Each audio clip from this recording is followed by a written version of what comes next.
Hola, buenas tardes a todas. Antes de nada, queremos daros la bienvenida a todas las personas que hoy estamos aquí congregadas.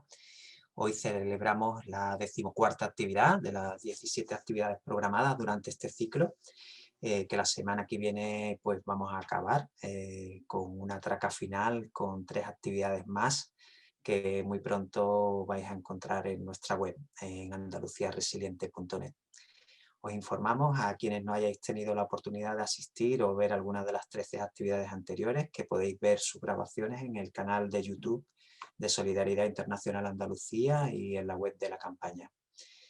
Informaros que la actividad de hoy es una actividad extra que hemos organizado a partir de la propuesta que nos hizo Eduardo García de la red IRES de Investigación y Renovación Escolar, y que en este caso no está organizada por ninguno de los grupos motores de la campaña, sino desde el equipo técnico coordinador de Solidaridad Internacional Andalucía. Hoy vamos a abordar la cuestión de las estrategias básicas para desarrollar una educación decrecentista, una educación que permita a la ciudadanía pues, estar mejor preparada ante los grandes desafíos que nuestras sociedades tenemos por delante tras chocar contra los límites biofísicos del planeta. Una educación que permita pues, transformarnos a distintos niveles para ganar resiliencia y justicia en nuestras poblaciones y territorios ante el actual proceso de colapso civilizatorio. En definitiva, una educación que nos permita organizarnos de una manera que podamos vivir mejor con menos consumo energético y material, pero con más equidad, con más apoyo mutuo, con más solidaridad.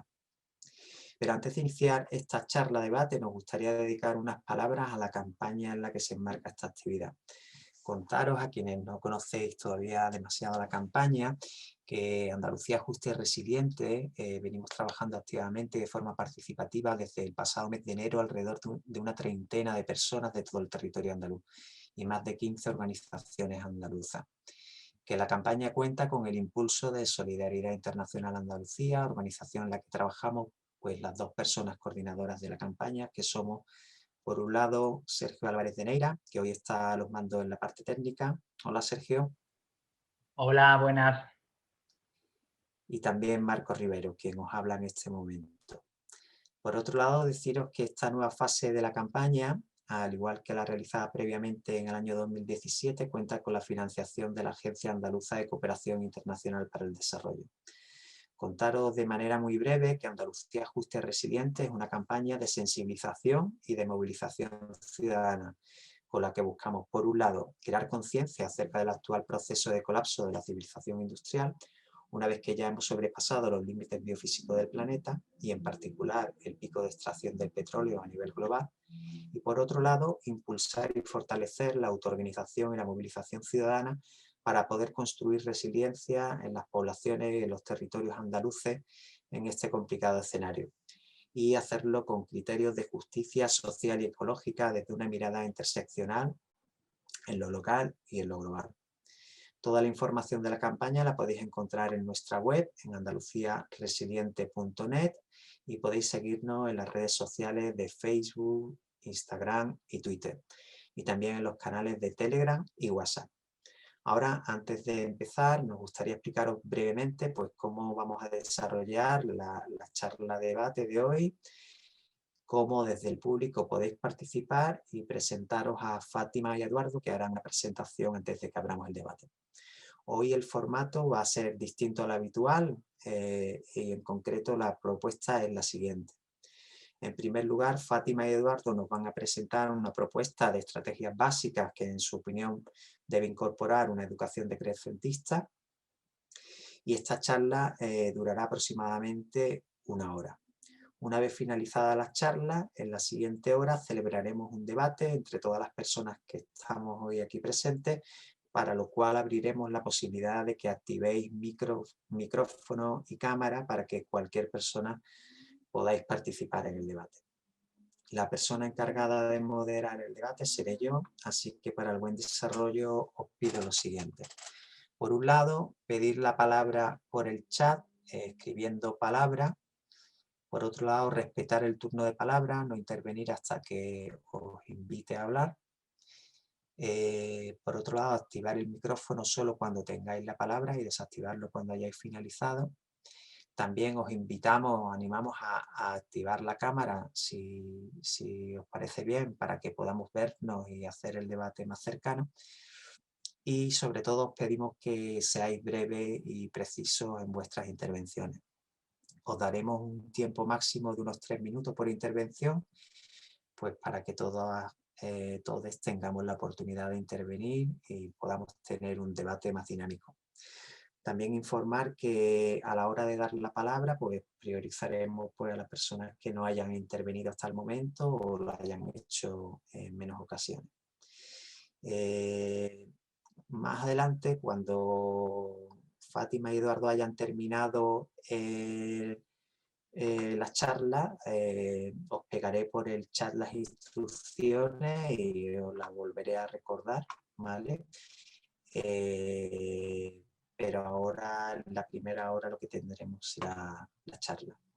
Os recuerdo que el debate se podrá alargar hasta las 7 aproximadamente, es decir, que tendremos en torno a 1 hora de charla y otra de debate.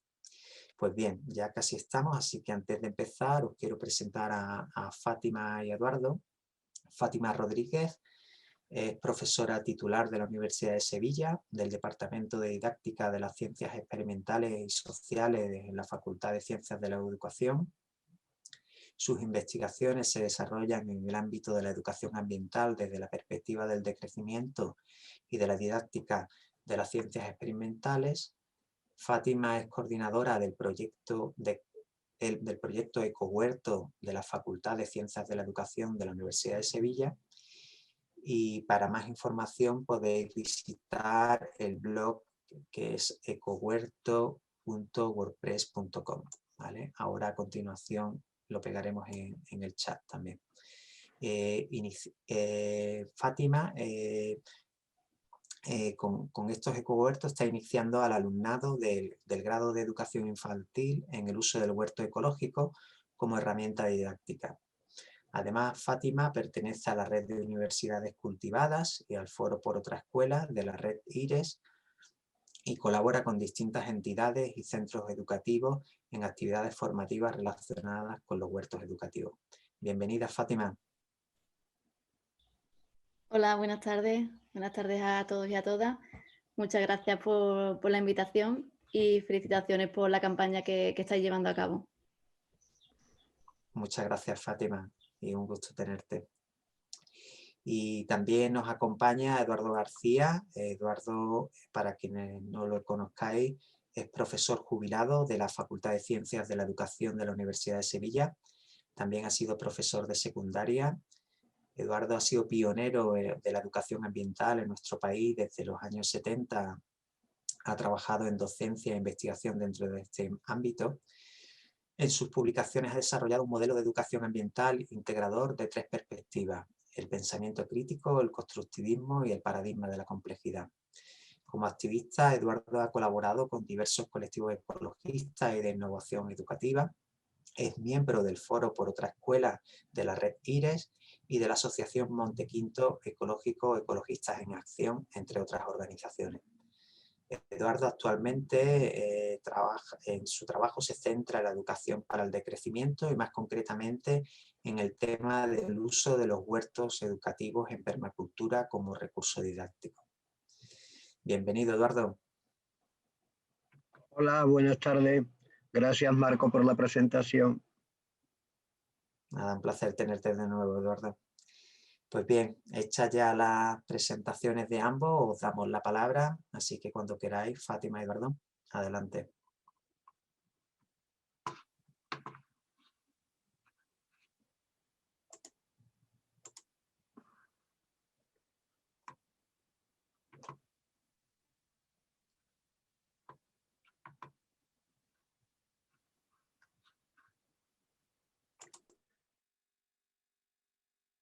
Bueno, comenzamos. Lo primero que queríamos aclarar es que lo que vamos a presentar como estrategias básicas para una educación decrecentista procede de un manifiesto elaborado en el 2020 por la red IRES, a la que pertenecemos tanto Fátima como yo.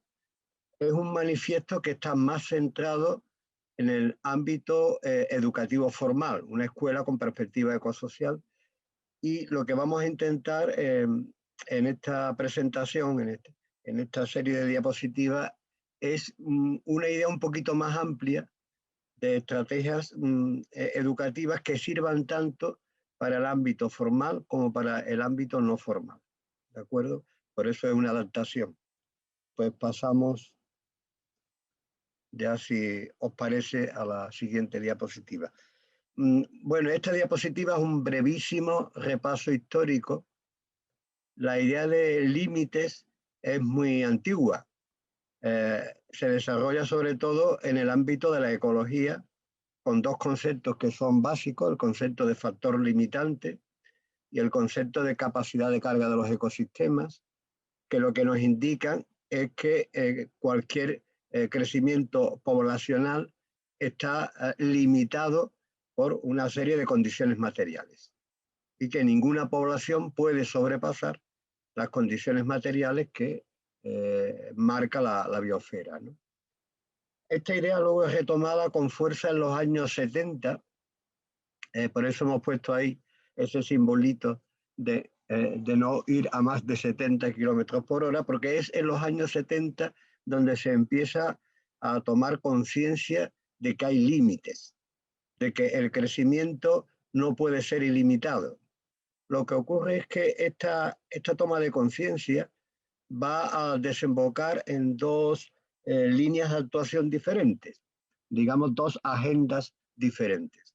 Por una parte estaría lo que hemos llamado la agenda del desarrollo sostenible, que se desarrolla, bueno, se despliega sobre todo en los años 90 y llega hasta la actualidad en forma de los Objetivos para el Desarrollo Sostenible, la Agenda 2030.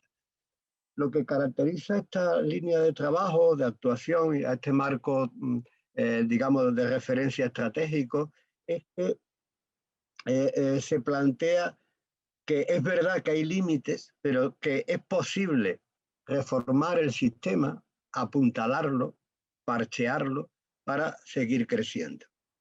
Eso sí, un crecimiento que vamos a llamar sostenible. El segundo planteamiento es que hay límites y además los límites ya están aquí, es decir, ya hemos chocado con nuestros límites biofísicos y que eso imposibilita cualquier forma de crecimiento. Este planteamiento se desarrolla también en los años 90, ahí cito algunos autores, y tiene un fundamento también de desencanto con las políticas institucionales. Ahí he puesto una frase muy bonita que a mí me encanta, la voy a leer, y que dice más o menos que a medida que los discursos se vuelven más y más verdes, el cielo se vuelve cada vez más gris. Este desencanto de parte de los científicos, la científica, la gente que está trabajando estos temas, se va a expresar, pasamos quizá a la siguiente diapositiva, se va a expresar en una expansión de publicaciones, en un gran número de textos, sobre todo en la última década, desde el 2010 hasta ahora, en los que desde diversos ámbitos, sociología, ecologismo, ecología política, ciencias ambientales, se pone en cuestionamiento las agendas verdes, digamos, institucionales y se apuesta cada vez más firmemente por un marco de referencia que supone no una continuidad con lo que tenemos, sino una fuerte discontinuidad.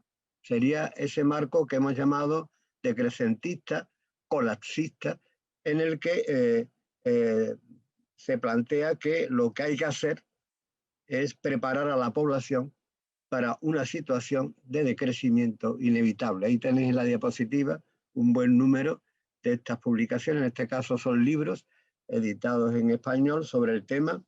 Y una primera cuestión que dejamos aquí para el debate, si luego os interesa entrar en esa cuestión, es que curiosamente a pesar de este boom, de este aumento de referencias, de bibliografía, de gente que está escribiendo y está pensando y está publicando sobre este tema, en el ámbito educativo ni nos hemos enterado de que esto es así. No hay citas bibliográficas en el ámbito educativo, se pueden contar con los dedos de una mano, en las que se recoja este tipo de materiales, este tipo de publicaciones, ¿no?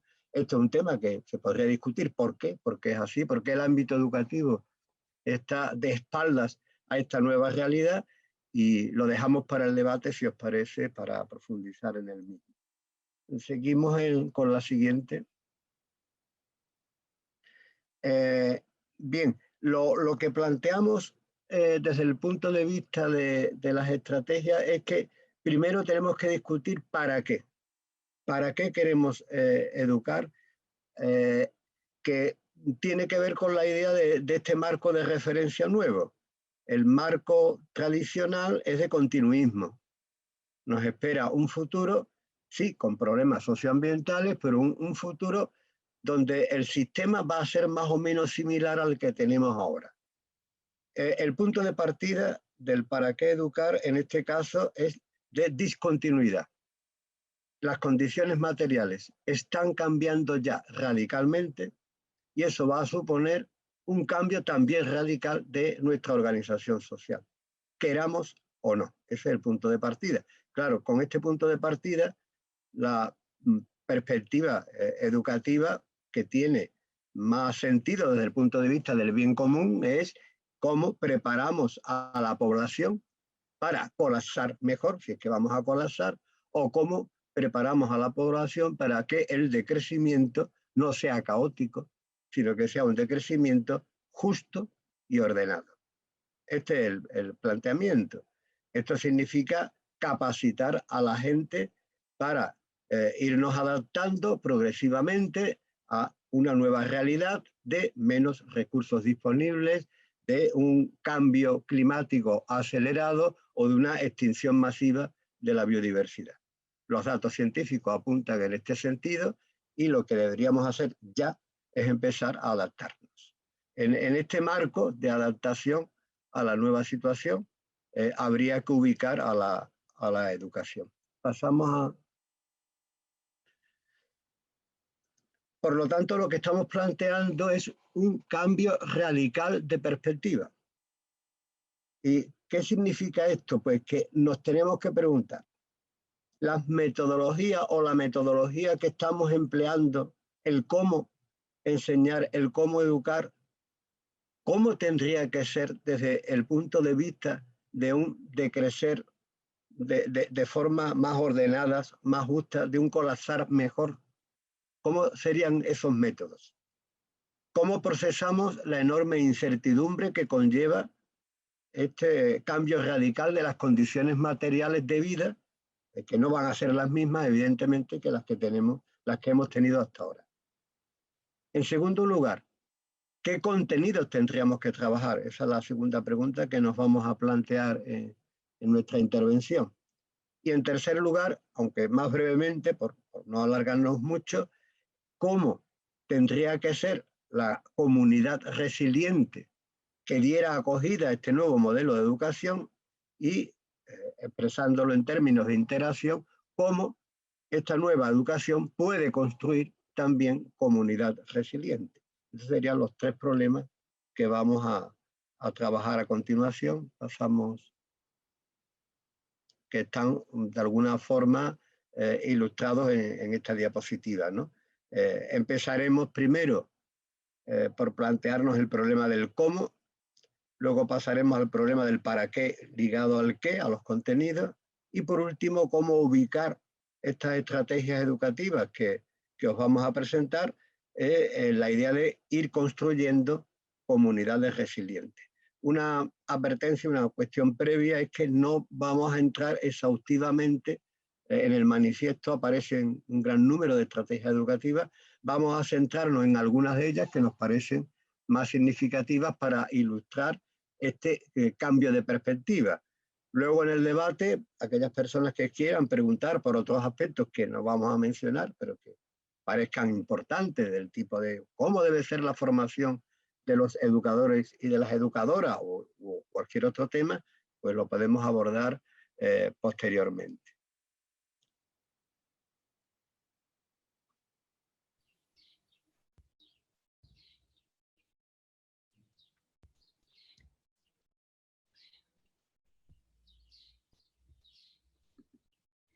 Bueno, respecto al cómo, que es la parte en la que yo me voy a centrar ahora, tenemos que pensar en este sentido, en cómo educar, como comentaba antes Eduardo, ¿no?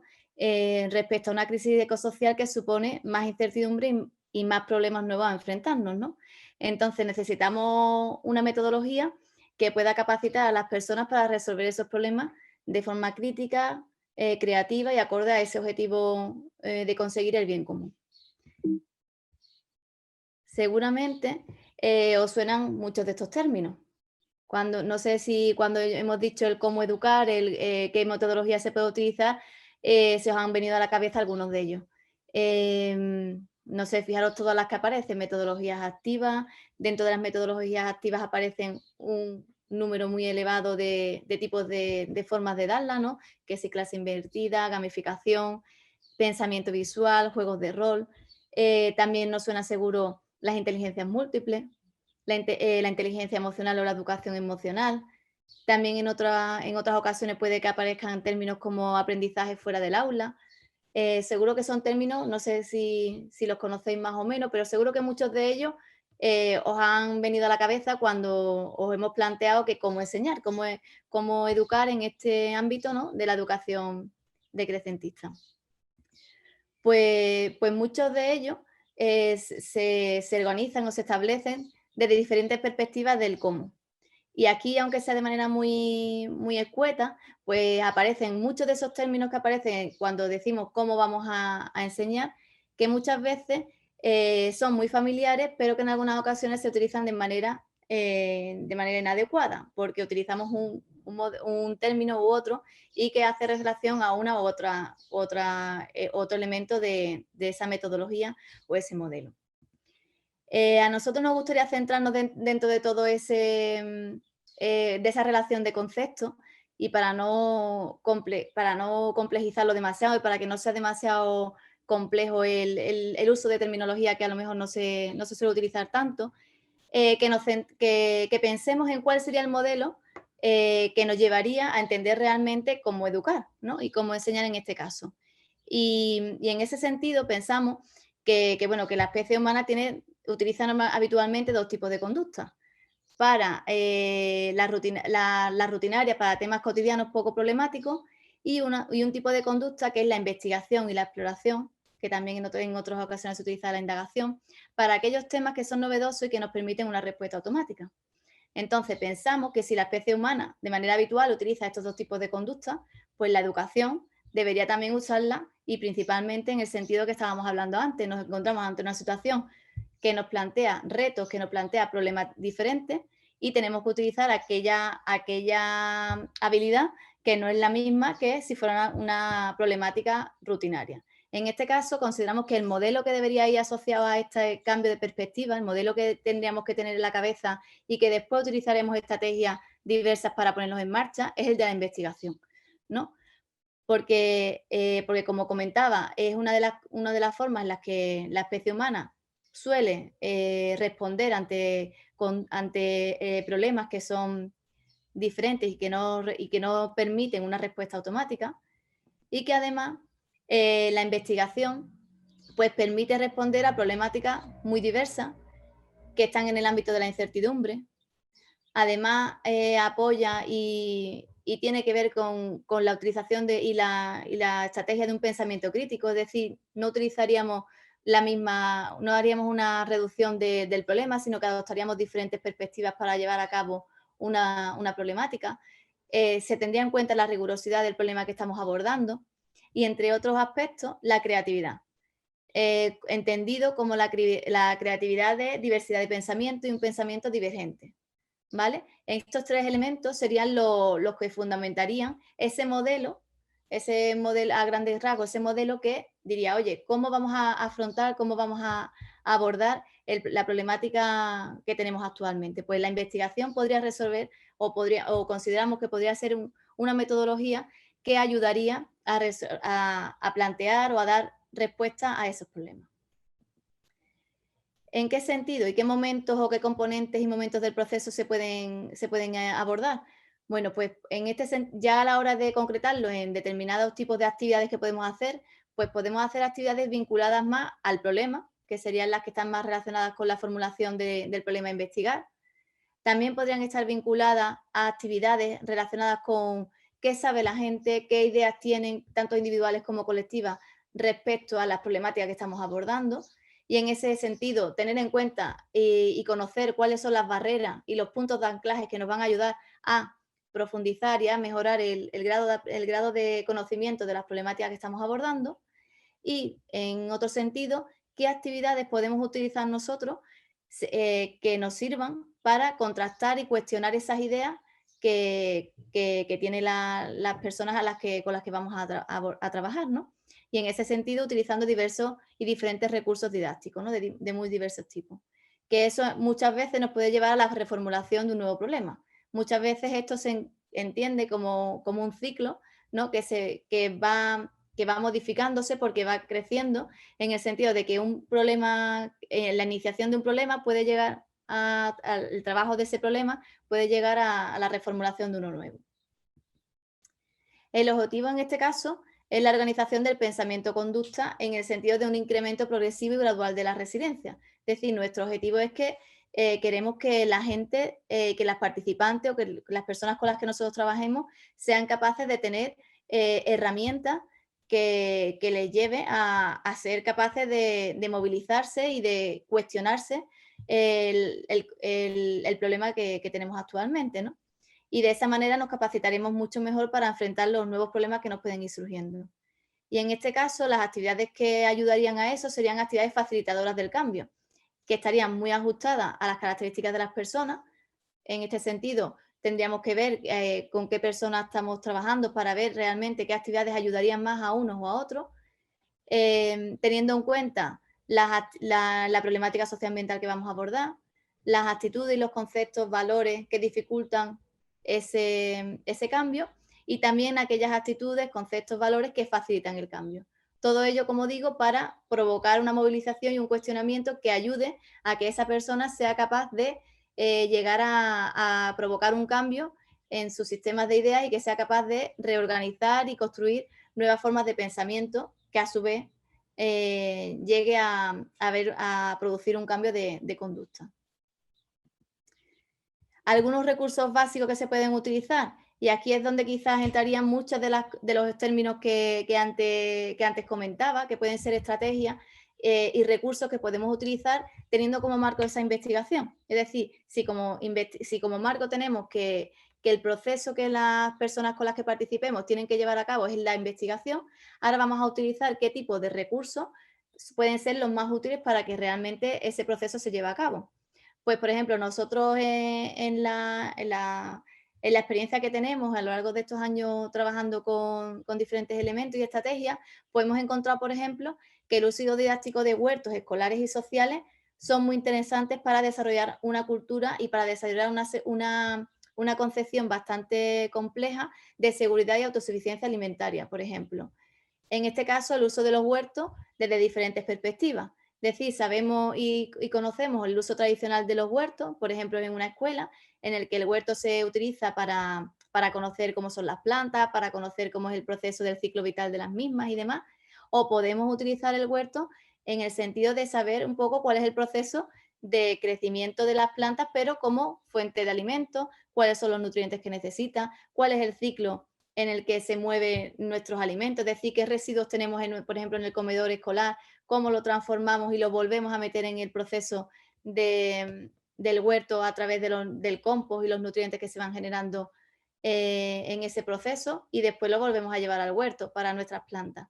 Eso sería una forma de darle un sentido más decrecentista al concepto, por ejemplo, de los huertos, ¿no? Y no irnos solamente al conocimiento básico de los conceptos relacionados con el huerto. También pensamos que un recurso interesante es el trabajo en talleres de elaboración, reciclaje y reparación de objetos. El reciclaje sí es algo que más se suele trabajar, pero la reparación es algo que parece que tenemos más olvidado y que consideramos que es importante que lo volvamos a rescatar, ¿no? Porque el reparar los objetos nos hará que tengamos muchos menos residuos y que seamos conscientes de los residuos que generamos y si es fácil o es difícil la reparación de los objetos que tenemos en nuestro día a día. Nos daremos cuenta que muchos de esos objetos pues no son fáciles de reparar o son útiles para prepararlos en otros materiales.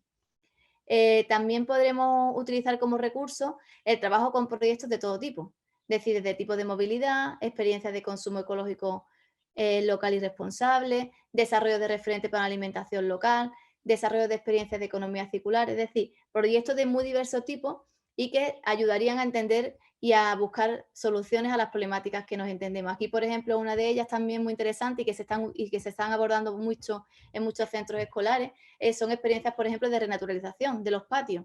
Y son experiencias muy interesantes que ayudan tanto a que los participantes o los escolares conozcan cuáles son otras formas de ver su patio y que además está renaturalizando el espacio que tienen, ¿no? También otra forma y otros recursos que se pueden utilizar son la participación en campaña. Estos suelen ser aspectos que habitualmente se suelen utilizar y que además sabemos que funcionan muy bien, como reforestaciones, defensas de zonas verdes.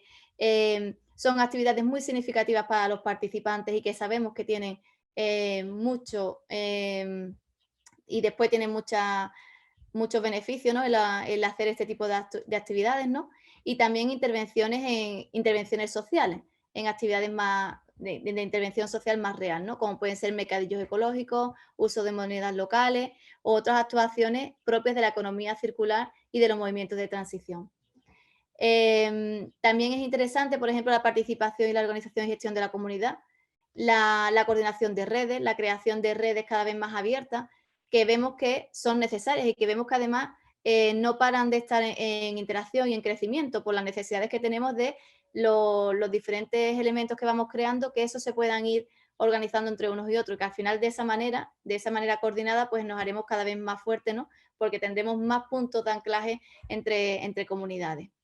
Y por último, aunque no es el último de los recursos que se podrían utilizar, podrían ser también la realización de juegos de simulación. La gamificación, ¿no? Como una de las estrategias que aparecían en esas imágenes anteriores, es una herramienta que la podemos utilizar mucho para el proceso de investigación.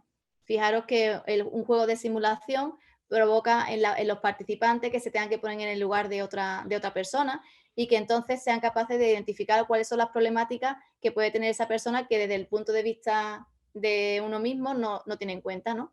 Y que en ese caso son útiles para la resolución del problema. También el uso de juegos, como este que, por ejemplo, que aparece aquí, en el que estamos trabajando el tema del huerto desde la perspectiva de crecentista, en el que se le plantea diferentes actividades y juegos más lúdicos que es también a los niños y a las personas adultas, que se utiliza para todas las edades, le ayuda a conocer las problemáticas y a plantearse problemáticas que se pueden abordar. Todo esto relacionado con que en una educación decrecentista es muy relevante que el cómo se asocia a la acción social para esa transición, ¿no? Es decir, que se trata de aprender en la acción. Por eso, todos los recursos o todos los elementos que tenemos que ir planteando tienen que ser recursos que realmente ayuden a que las personas sean capaces de cambiar y de modificar finalmente sus comportamientos, es decir, que provoquemos un cambio. Y ello supone dar una mayor relevancia al saber hacer, es decir, al conocimiento práctico. Todas las investigaciones que estamos haciendo nos damos cuenta de que al final lo que hace que se provoquen más cambios es que el conocimiento práctico ayuda a eso. Es decir, el cómo se hace esto y el cómo se hace lo otro hace que realmente las personas cambien. El cómo se recicla no se hace hasta que las personas no se ponen a reciclar. El cómo se cultiva o el cómo se producen los tomates no se hace hasta que una persona se pone a sembrar una semilla, a plantarla después en el huerto, a ver cuáles son las plagas y los diferentes elementos que van apareciendo y hacer esa recolección y después puede ser el proceso de compostaje de las matas. Hasta que ese proceso no se materializa, las personas pues les cuesta mucho más trabajo llegar a ese cambio y a esa modificación de los comportamientos que de ese saber hacer si se consigue. Y como decía anteriormente, usar todo tipo de recursos. En este caso, las estrategias y las problemáticas, teniendo el marco de que la investigación es el proceso que las personas con las que participemos tienen que abordar, ahora ya podemos utilizar todos los recursos didácticos que consideremos interesantes para que ayuden a eso, ¿no? Para resolver esos problemas.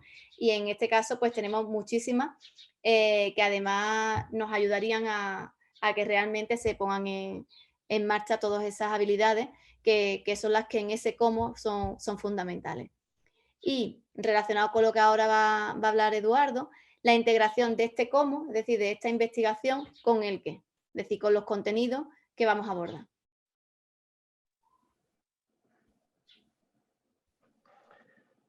Seguimos con el qué.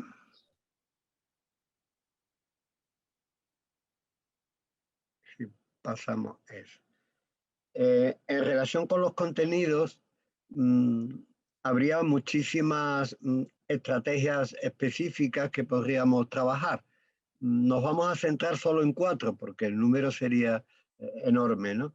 4 que nos parecen significativas y que ejemplifican este cambio de perspectiva del que estamos hablando desde el principio de nuestra exposición. ¿Cuál sería la primera estrategia que recomendamos? Pues, de acuerdo con el cambio de perspectiva, deberíamos evitar una disociación que ahora mismo se da mucho entre los distintos componentes del pensamiento-acción de las personas. Se habla, por ejemplo, de desarrollo de las emociones, por una parte, o de construcción de conceptos, por otra parte. Pues la primera estrategia es no disociar, sino tener un planteamiento integrado en torno a la acción de todos los elementos, todas las componentes de la persona humana. No podemos separar conceptos, procedimientos, actitudes, valores o emociones, porque las personas no funcionamos así, funcionamos de forma unitaria. No, en nuestra mente no están los valores por una parte y el conocimiento conceptual por otro, sino que nuestra categorización del mundo influye en nuestras actitudes y valores, y nuestros valores y nuestras actitudes influyen en la manera que tenemos de categorizar el mundo. Voy a poner un ejemplito muy claro y luego, si queréis profundizar sobre este tema, pues tenemos el debate. Quiero recordaros que en el chat está el enlace por si alguien quiere descargarse la presentación, porque Fátima y yo vamos a ir un poco rapidito y en la presentación hay más información por si queréis verla con más detenimiento. El ejemplo que quería yo poner es el de un tópico, un lema, si me pasa un lema que está muy de moda ahora, que es poner la vida en el centro. ¿A qué se refiere? Son valores, son actitudes, son emociones, son categorías conceptuales, o es un poco de todo. Nuestra propuesta es que hay que verlo de una manera integrada. Si yo tengo como lema poner la vida en el centro, posiblemente yo tenga que adoptar nociones como el principio de biomímesis. Ahí tenéis 2 fotos. En una está una alambrada, una valla, una alambrada, en la otra el típico muro de la sierra, que es una auténtica maravilla ecológica, porque es un ecosistema precioso con una enorme biodiversidad, y es un caso claro de coevolución de un sistema humanizado, en este caso la dehesa, con ecosistemas menos humanizados, como son esa especie de ecotono que se ha formado ahí, de ese seto formado con el muro de piedra. Bien, ¿podemos aplicar esta idea de poner la vida en el centro a ese muro? Pensamos que sí. Pero para eso hay que comprender el muro. Hay que comprender la biodiversidad que hay en ese muro, las relaciones que configuran el tejido vital que hay en ese muro, cómo han evolucionado conjuntamente tantos seres, la pátina, la antigüedad que tiene ese muro. Eso requiere también comprensión. No es solamente un valor, una emoción o una actitud, aunque ver el muro nos emocione o nos pueda producir un placer estético. Luego, la primera recomendación es que es importante unir nuestra percepción de las cosas, nuestra categorización del mundo, nuestras emociones y actitudes, y trabajarlas desde el punto de vista educativo de forma integrada. Pongamos otros 2 ejemplos también sobre poner la vida en el centro.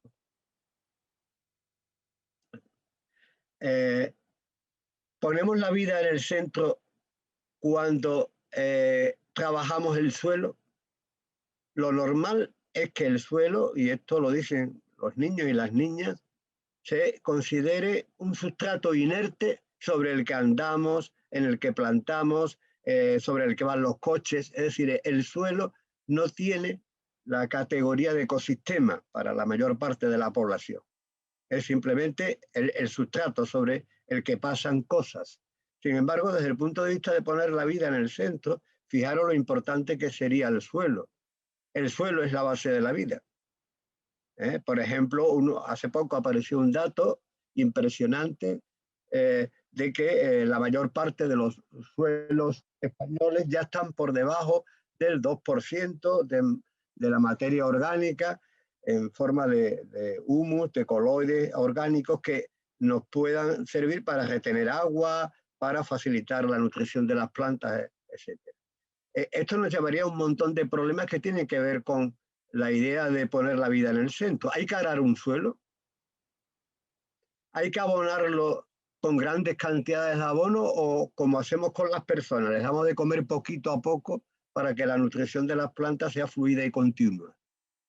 Hay que dejar el suelo desnudo sin una cubierta protectora, un acolchado, algo que lo proteja. Conviene llenarlo de sustancias producidas en la industria de herbicidas y plaguicidas o no. Todos estos problemas tienen que ver con la idea de poner la vida en el centro. Y vamos a poner un tercer ejemplo. Poner la vida en el centro es entender la biodiversidad. Pero fijaros que entender la biodiversidad supone también una manera de categorizar el mundo. Yo he puesto ahí 3 ejemplos muy claros.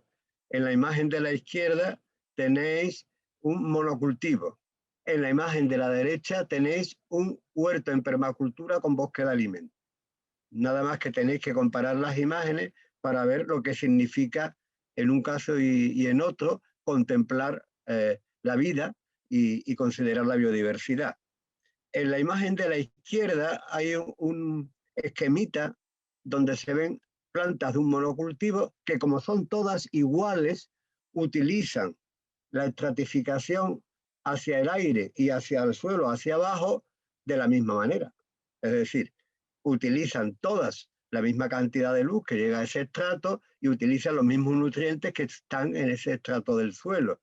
En el diagrama, en el esquemita que tenía a la derecha, que es de un bosque, pero que se puede reproducir con un bosque de alimentos y con huertos en permacultura, en ese diagrama podéis ver que hay una estratificación de la vegetación en altura y también en profundidad en el suelo, con lo cual se aprovecha mucho mejor la energía lumínica por una parte y por otra parte se están aprovechando también los nutrientes a distintos niveles del suelo, ¿no?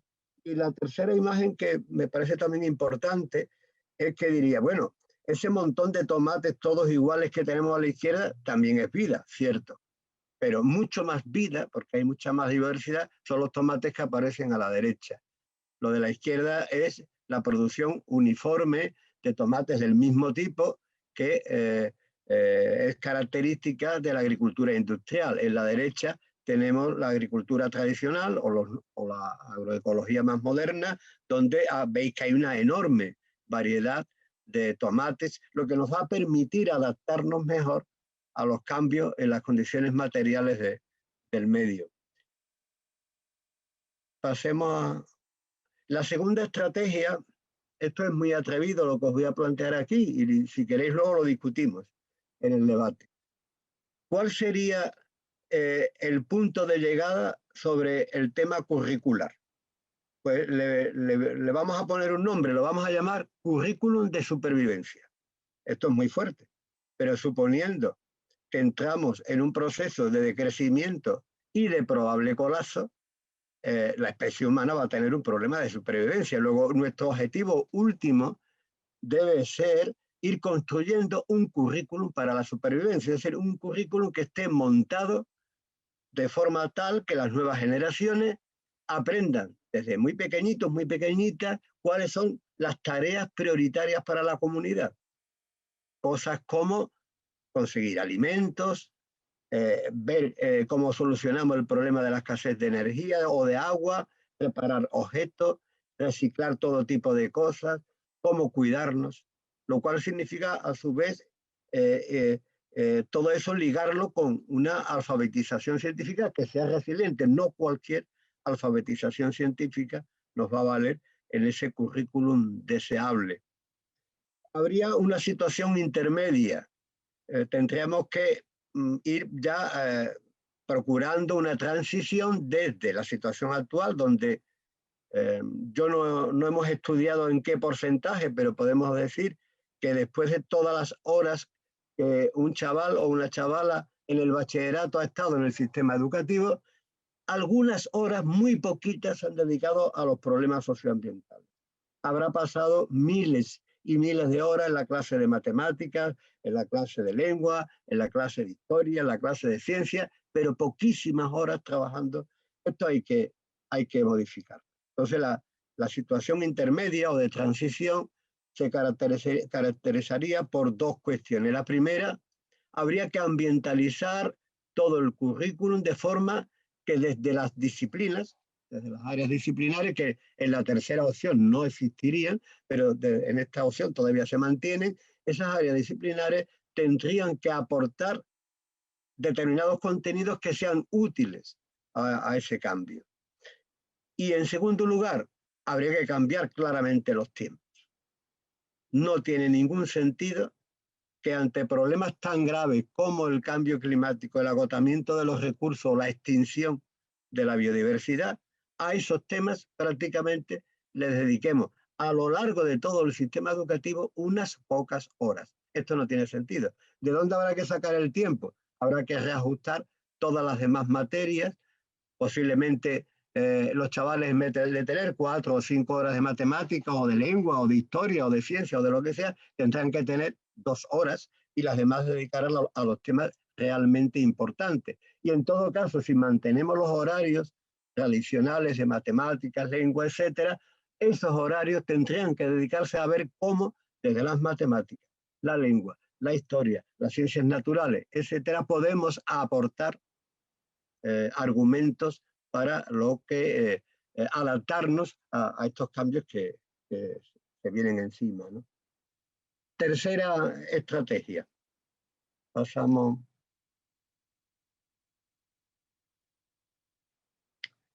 El problema fundamental que tenemos, ¿cuál es? Los libritos estos que hemos puesto al principio en una de las diapositivas iniciales coinciden bastante en un diagnóstico de la situación que es el siguiente. Lo que caracteriza el sistema capitalista actual, o el sistema industrial, si queremos llamarlo así, es un metabolismo lineal. Es decir, estamos extrayendo continuamente recursos de la naturaleza, los procesamos y trabajamos para producir los bienes que queremos consumir y emitimos enormes cantidades de residuos que no se van a reciclar. La biosfera recicla casi el 100% de todos los materiales. Los humanos, como mucho, estamos reciclando aproximadamente un 5%. Esto es un desastre absoluto, porque provoca, por una parte, un agotamiento de los recursos, por otra parte, una emisión de residuos que está alterando los ciclos de la naturaleza, el ciclo del carbono, del nitrógeno, del fósforo, y esa alteración de los ciclos, ese agotamiento de los recursos y la misma actividad de producción de bienes están provocando una grave disminución de la biodiversidad. Estos tres problemas interactuando entre sí determinan un decrecimiento y posible colapso civilizatorio. Luego, si este es el diagnóstico de la situación, pues lo más importante en educación es analizar esta situación, analizar este metabolismo lineal y ver cómo podemos ajustarnos al metabolismo circular de la biosfera. Pasamos a la... Vamos a verlo con algunos ejemplos. ¿Cuál es la perspectiva en educación ambiental tradicional sobre dos temas? Vamos a coger el ejemplo del agua y el ejemplo de los residuos orgánicos. Pues lo que se hace en la mayor parte de las ecoescuelas y de los programas de educación ambiental es incidir mucho en el ahorro. Y está bien que incidamos en el tema de ahorrar agua o de disminuir la cantidad de residuos orgánicos que tiramos a la basura. Eso está bien que veamos si la factura de la luz en un centro educativo va menguando y si los kilos de materia orgánica que generamos son cada vez menos, y está muy bien. Pero desde el punto de vista decrecentista es insuficiente. ¿Por qué? Porque nos parece importante ubicar tanto el ahorro de agua como la disminución de los residuos orgánicos dentro de esta idea que hemos estado comentando de un metabolismo que no sea lineal, sino que sea circular. Pasamos, lo vemos con algunas diapositivas, ¿no?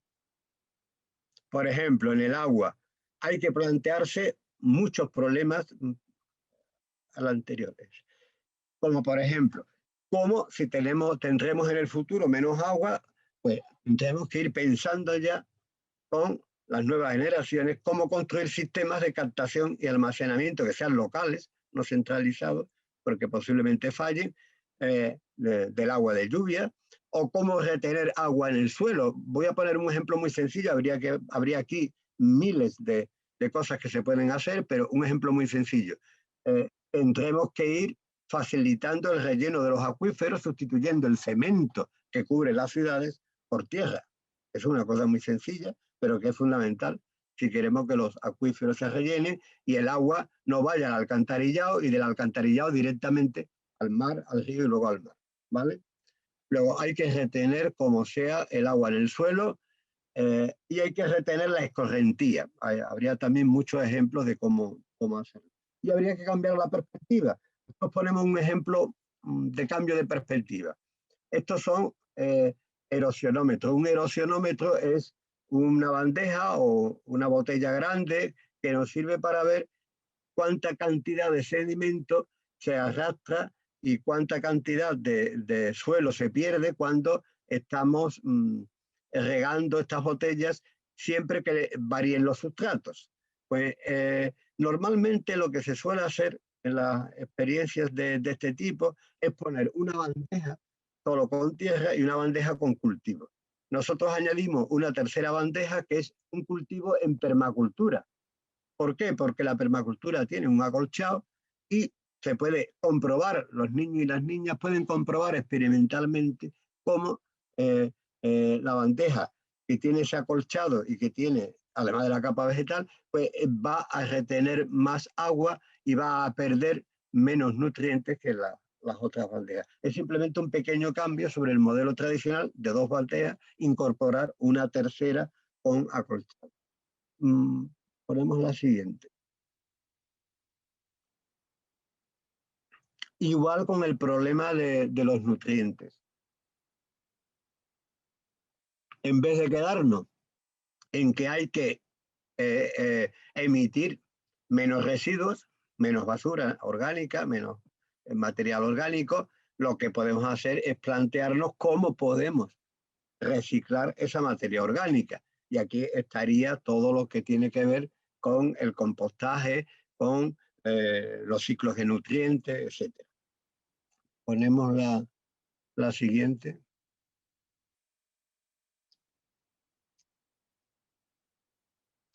Otro ejemplo también de cambio de perspectiva. Es tradicional en nuestro sistema educativo que cuando trabajamos la fotosíntesis, por ejemplo, que es un concepto importante, casi siempre se centra en la fijación del carbono de la atmósfera en las partes verdes de la planta para producir materia orgánica, moléculas orgánicas sencillas del tipo de la glucosa. Y ahí se queda la fotosíntesis. Claro, como no trabajamos en la otra parte de la fotosíntesis, que es el uso de las famosas sales minerales, que es donde se queda normalmente el tema en el ámbito educativo, cómo las plantas no pueden tomar de la atmósfera otra cosa que no sea el carbono y todo lo demás lo tienen que tomar del suelo. Esto es desconocido por el alumnado. La gente no sabe el papel que tiene, por ejemplo, el nitrógeno, el fósforo o el potasio, y cuando estudiamos, analizamos ideas del alumnado, incluso alumnado universitario, lo que nos encontramos es que la fotosíntesis es solamente la parte de arriba, ¿eh? No tiene nada que ver con los nutrientes del suelo.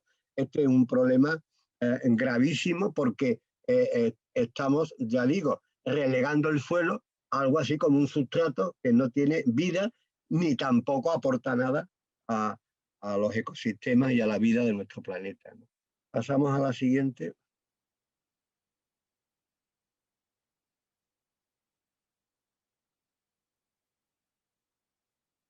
Como decía antes Fátima, estas cosas hay que trabajarlas en la práctica.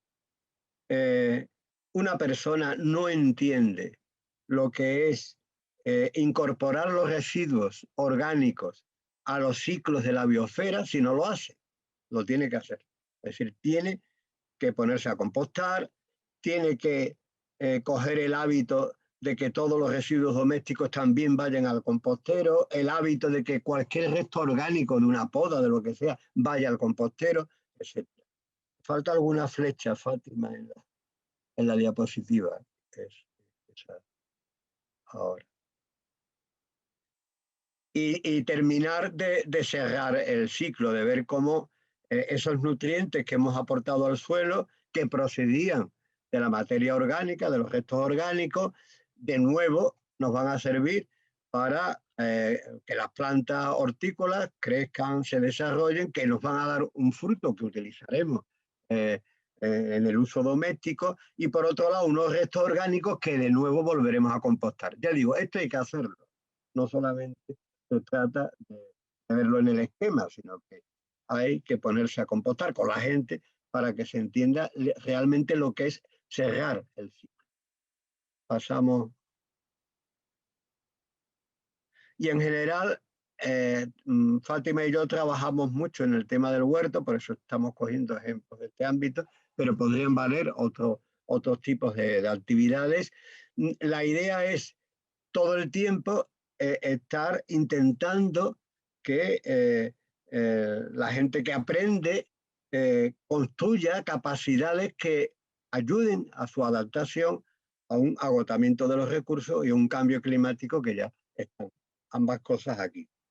Este es un pequeño esquema de las muchísimas cosas que podemos hacer para incidir en ese metabolismo lineal, modificarlo y ajustarnos a un metabolismo circular. Por ejemplo, retener carbono en forma de materia vegetal leñosa en los suelos, disminuir las emisiones de carbono mejorando la eficiencia, en este caso, de los huertos, sustituir las energías fósiles por energía alternativa o simplemente por la propia energía endosomática que está en los seres vivos, etc. Ponemos la siguiente. Todo esto debe ir asociado a dos cuestiones. Primero, no podemos pasar del tema de los mitos en los que se mantiene el sistema actual. Hay que criticar profundamente en la educación conceptos como progreso, crecimiento y desarrollo, desmitificarlos. Aunque sea el concepto de desarrollo sostenible, también debe ser desmitificado. Y trabajar mucho la idea de que ningún tipo de crecimiento se puede mantener de forma indefinida. Esta es la idea fundamental que quería yo aquí plantear. Y esto nos lleva a que hay que trabajar por la gente la idea del límite, porque no, a ver, en otros lugares del mundo, en el sur global, en otros sitios ya están viviendo el decrecimiento, ¿vale? Pero nuestra sociedad, o una parte de ella, todavía no está viviendo el decrecimiento. En ese sentido, tenemos muy metida la idea de que si abrimos el grifo va a salir el agua, si enchufamos un aparato a la red eléctrica vamos a tener electricidad, si le damos al interruptor de la luz igual, es decir, no tenemos conciencia de los límites. Entonces hay que trabajar con la gente progresivamente y con experiencias prácticas la idea de límite, bien en nuestra vida cotidiana, bien trabajando con seres vivos en los que podamos ver cómo dependen de determinadas condiciones materiales que si no se dan ponen en peligro la supervivencia de esos seres vivos, comprender también cuáles son los límites de la propia sociedad humana y muy interesante, esto es una invitación también a las matemáticas y a los matemáticos, hay que trabajar como algo clave la idea del crecimiento exponencial y cómo ese crecimiento exponencial es imposible en un sistema que sea finito y que esté limitado, ¿no? Pasamos a la siguiente. La estrategia última que vamos a plantear es que hay que construir nuevas relaciones causales. Hace poco mi hija estaba estudiando un tema de su libro de biología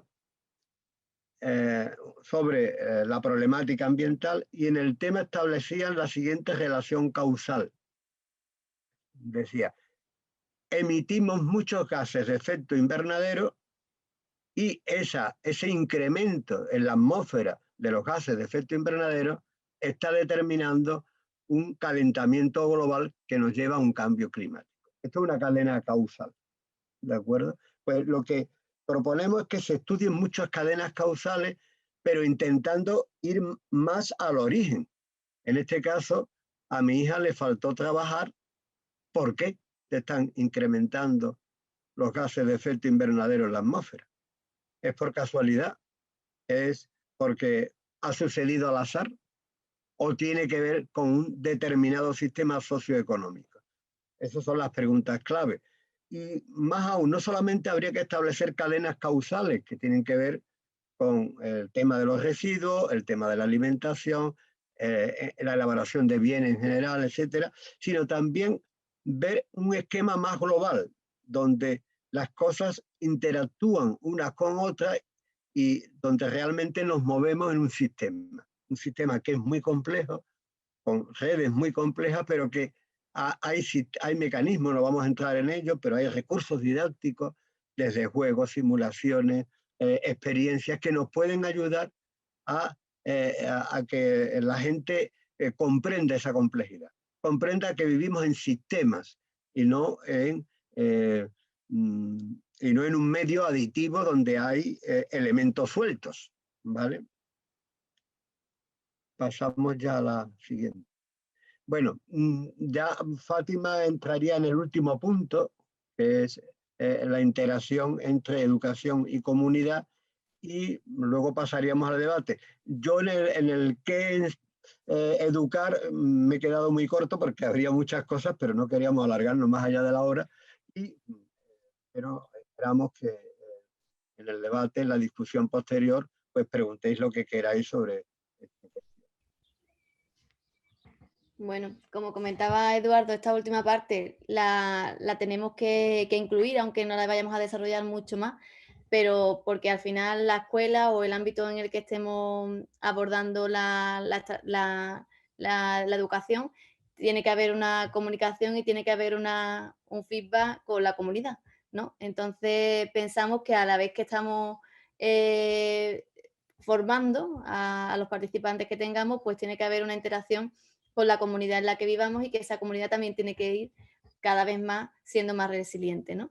Y en ese sentido nos gustaría al menos plantearos que la construcción de esa comunidad resiliente no significa que no exista, es decir, que ya hay muchos referentes y que ya hay investigaciones y ya hay entidades y prácticas que nos ayudan a ver que realmente hay una forma de afrontar estos problemas reales en un futuro inmediato, ¿no?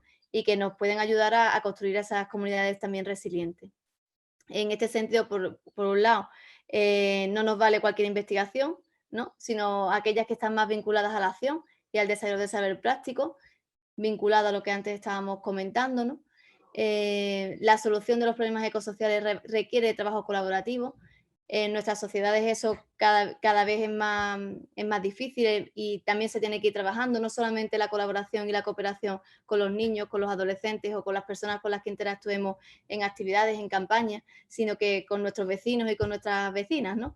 para que realmente la acción no solamente se lleve en esos espacios, sino que traspase la frontera, o al revés, sino que si al revés, si esa comunidad ya es una comunidad resiliente, una comunidad concienciada, pues vamos a traspasarlo al centro escolar, a las entidades con las que colaboremos, ¿no? Y incorporar a la cultura comunitaria aquellos saberes que sean resilientes. En concreto, el conocimiento científico. Es decir, tenemos en nuestro poder, ¿no?, el conocimiento científico como un elemento que es imprescindible a la hora de poder contrastar lo que ocurre en el mundo y afrontar eso y enfrentar esos problemas, ¿no? Para no partir de cero, para no ir del ensayo-error, sino que ya tenemos algunos conocimientos, ya tenemos un desarrollo bastante profundo de algunas cuestiones y que tenemos que seguir desarrollando. Entonces es fundamental alfabetizarnos a la población, o que debería asociar esa alfabetización científica de la población. Como antes decía Eduardo también en el qué, ¿no? Tenemos que ir priorizando qué contenidos de esos conocimientos científicos son fundamentales frente a otros que a lo mejor no son tan relevantes para la situación en la que nos encontramos ahora mismo, ¿no? Y por eso podría llamarse, ¿no?, ecoalfabetización o alfabetización ambiental respecto a los problemas socioambientales que tenemos. Y como ejemplos, ¿no?, pues ya Eduardo ha comentado algunos aspectos relacionados con el huerto, ¿no?, y la perspectiva que se puede tener de un huerto en permacultura, pero es que ya existen referentes para ello, es decir, ya existen ejemplos, y estos, por ejemplo, son ejemplos en Sevilla, ¿no?, que son muy cercanos a nosotros, en el que podemos visibilizar y comprender prácticas que usen realmente criterios de resiliencia y que realmente son sistemas de mayor eficacia y de mayor eficiencia. Entonces, no tenemos que irnos a otros lugares para ver realmente que estos sistemas pueden funcionar, sino que lo que tenemos que es mirarlos y adaptarlos y intentar vincularlos a nuestra realidad, pero que sabemos que esa perspectiva existe y que se está haciendo. Entonces es importante que la tengamos en cuenta como referentes que realmente llevan y se trabajan aspectos que tienen resultados como los que se muestran aquí, ¿no? En esta experiencia, por ejemplo, de un huerto terapéutico que está en Alcalá de Guadaira, a través de la asociación AFAR, pues con diferentes experiencias que se han ido haciendo a lo largo de estos años, pues con un huerto en permacultura y bosque de alimentos de 1000 metros cuadrados, se ha constatado, ¿no?, con resultados que se obtienen alimentos como mínimo para 4 personas. Esos son datos muy interesantes porque nos muestran que en espacios que no son a lo mejor tan amplios como necesitaríamos, podemos tener suficientes alimentos para la población, ¿no? También otros datos sobre permacultura: se ahorra un 80% del agua que se utiliza en la agricultura industrial y presenta tasas de retorno energético, es decir, son mucho más eficientes, entre un 20 y un 40, cuando la agricultura industrial está en 1 o menos, menos eso, ¿no? Entonces son referentes que realmente nos ayudan a que seamos mucho más resilientes. Y también otros modelos, ya si salimos de otros espacios, ¿no?, la permacultura como un elemento, no solamente como un elemento de diseño de los espacios agrícolas, sino como la permacultura como un elemento y un criterio a utilizar más en el diseño de ciudades, en el diseño de espacios urbanos, ¿no?, entendiendo que hay que utilizar las ciudades y hay que utilizar los espacios urbanos para incluir las necesidades que tenemos, ¿no? Y, por ejemplo, en documentales o en este que ponemos aquí como un ejemplo, ¿no?, el documental de Mañana, en el que se muestran ejemplos y alternativas a los modelos actuales, ¿no?, y que nos sirven como referentes para el futuro, porque primero ya lo están haciendo en diferentes ámbitos, en el ámbito de la alimentación, en el ámbito de la economía, en el ámbito de la movilidad, y que si lo están haciendo algunas personas también podemos adaptarlo y podemos incorporarlo a nuestras prácticas. Eso nos ayuda y también nos reconforta, ¿no?, porque muchas veces en este caso parece que no hay alternativas reales o que las visualicemos, pero sí las hay. Y lo que tenemos que intentar es no solamente mostrar el lado negativo o el lado de las causas, ¿no?, y de las consecuencias que tiene la crisis, sino que las causas y las consecuencias también tienen que ver con que podemos cambiar el modelo que tenemos actualmente y que hay sociedades y que hay entidades y que hay ciudades, pueblos que están cambiando su modelo de ciudad, su modelo de pueblo, escuelas que están cambiando su modelo de escuela, y que eso hace que veamos que realmente ese cambio es posible, ¿no? Y que solamente tenemos que mirar un poquito más y poner en marcha los conocimientos que podemos ir abordando en nuestro día a día. Y queríamos quedarnos sobre todo con este mensaje de que es importante tener en mente esos referentes porque nos sirven para cambiar y para tener alternativas a la sociedad y a la educación que tenemos actualmente. Y yo creo que con esto nos quedamos para que no nos vayamos mucho más de tiempo, ¿no, Eduardo? Para abrir un tiempo de debate y que aquí hemos llamado reflexiones, comentarios, aportaciones que estaríamos encantados de compartir con ustedes y con todos los que habéis estado ahí escuchándonos de manera muy paciente y que agradecemos. Así que os animamos a que nos hagáis preguntas y cuestiones o reflexiones. Muchas gracias, Fátima y Eduardo. Muy interesante todo lo que nos habéis presentado. Pues nada, ahora abrimos un turno de palabra. Os hemos dado permiso para que podáis activar micrófono y cámara, pero lo vamos a hacer siguiendo las instrucciones que os he pasado por el chat, ¿vale?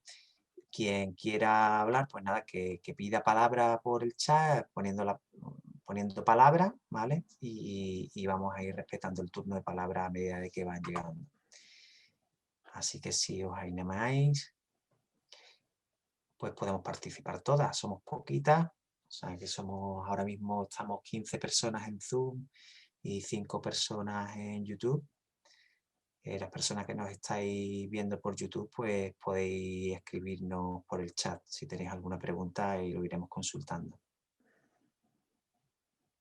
¿Alguien se anima?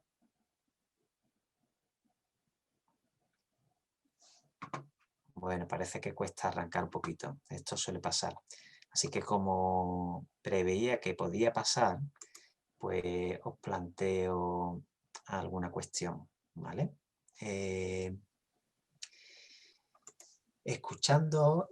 mira, José Manu, te has animado directamente a encender cámara. Tenía Rosa Díaz, buenas tardes a todos y a todas primero, pero Rosa Díaz tiene la mano levantada, ¿eh? Ah, ha levantado la mano, vale, no ha puesto palabra en el chat. Entonces, estaba esperando a que me pido pusiera. segundo, Vale, me pido segundo. Pues Rosa, adelante. Puedes encender cámara y micro cuando quieras. Y después irás tú, José Manu. Rosa, ¿nos escucha? ¿Puedes encender micro y cámara?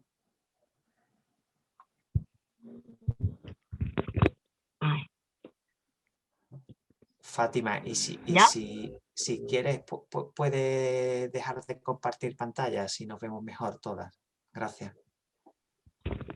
Rosa, adelante. Hola. Hola, buenas tardes a todos. Hola. Muy buenas. ¿Tenías una pregunta? ¿Querías plantear alguna pregunta o querías hacer alguna intervención?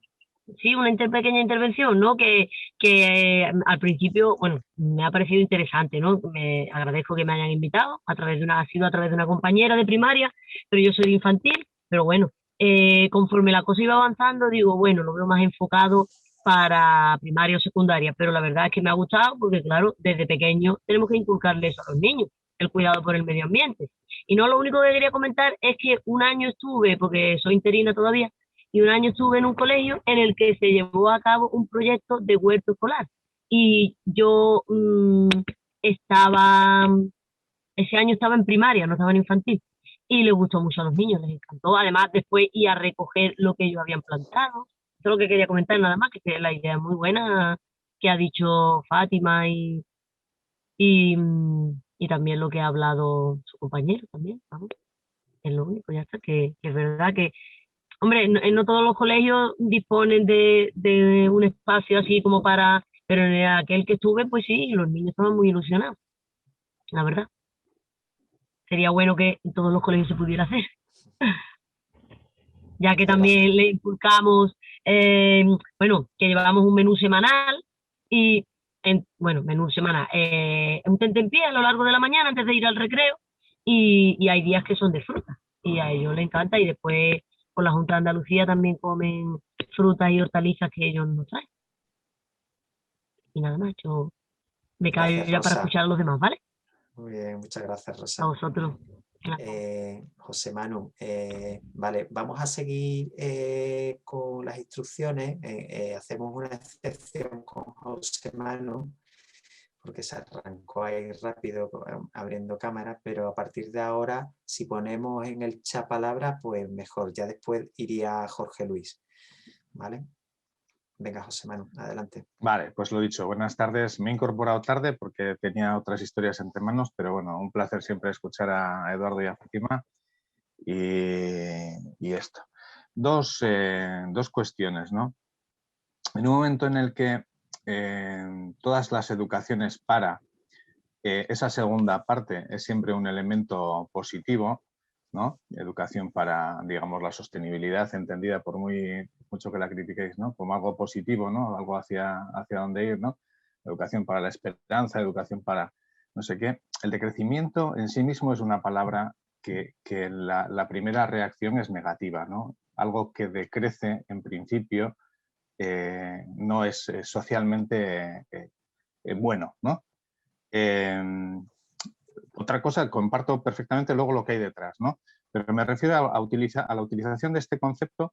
La pregunta sería un poco ¿qué dificultades prevéis o ya os habéis encontrado por utilizar este concepto o qué se prevé, ¿no? en una formación hacia docentes en la que pues, en principio es nuevo, no es, diría yo, eso, ¿no? Positivo y atrayente. Y después de los docentes, pues bueno, ya a la comunidad escolar, ¿no? Una comunidad escolar que no deja de ser el reflejo de una sociedad como la que tenemos ahora, ¿no? Entonces, pues bueno, ¿qué dificultades veis ahí, prevéis o ya os habéis encontrado con ellas, ¿no? Y la segunda es, de estas tres estrategias que habéis planteado, cuando llegamos a la escuela y tropezamos con la organización de los centros, a partir de ahí, ¿qué prevéis, qué vías de desarrollar un planteamiento de este tipo tenéis en mente, ¿no? La organización para mí siempre es el gran obstáculo a la hora de desarrollar cualquier proyecto, más proyectos de educación ambiental y más uno tan ambicioso como el que planteáis.